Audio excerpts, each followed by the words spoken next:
բան չկա։ Հարգելի գործընկերներ, ամփոփելով ուզում եմ նաև ասել, որ 2026 թվականը շատ բուռն տարի է լինելու Հայաստանի համար, տեղի է ունենալու Եվրոպական քաղաքական համայնքի գագաթաժողովը Հայաստանում, նաև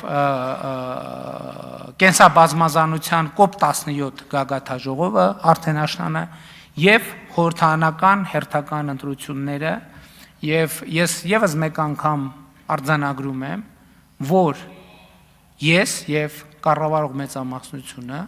խորհրդարանական հերթական ընտրություններին մոտենում են լավատեսության եւ պոզիտիվի հսկայական պաշարով եւ պիտի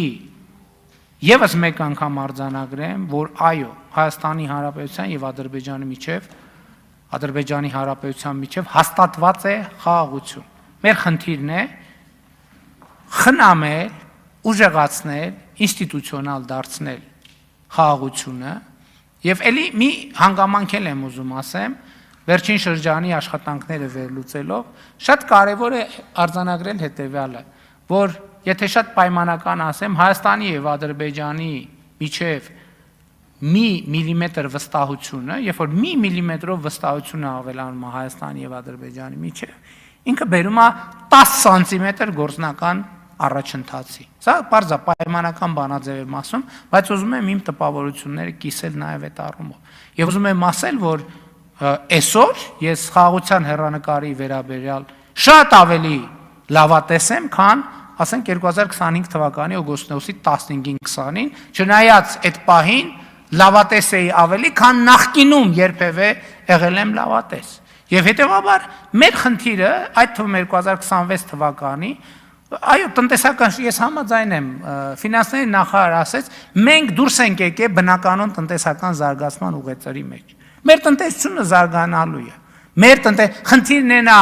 ավել թե պակաս տեմպերով։ Իմիջիայլոց նախորդող շրջանում մենք այս հարցն էլ մեզ սկսեցինք տանք։ Արդյոք լավ է, որ ինչպես տնտեսագետներն ասում են, մեր պոտենցիալից ավելի մեծ տեմպերով ենք աճում։ Ստեղ էլ են խնդիրներ առաջանում, որովհետև գնաճային երևույթներ են գալիս եւ այլն եւ այդպես շարունակ։ Դրա համար կարող է, այս հենց հարց է, մենք պետք է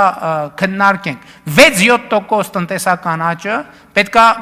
մենք ворթեգրենք որպես նպատակ, որովհետև կարող է պարզվի, որ 10-12% տնտեսական աճը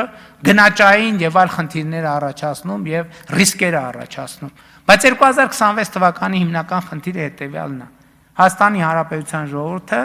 պետք է ընտրություններում տեր կանգնի խաղաղությանը։ Պետք է ընտրություններում տեր կանգնի խաղաղությանը եւ թույլ տվեք ասեք, ես վարկյան անգամ կասկած չունեմ, որ Հայաստանի Հանրապետության ժողովուրդը տեր է կանգնելու խաղաղությանը, որովհետեւ դա ուրիշի խաղաղությունը չի, դա իր խաղաղությունն է, իր զավակների, իր ընտանիքի,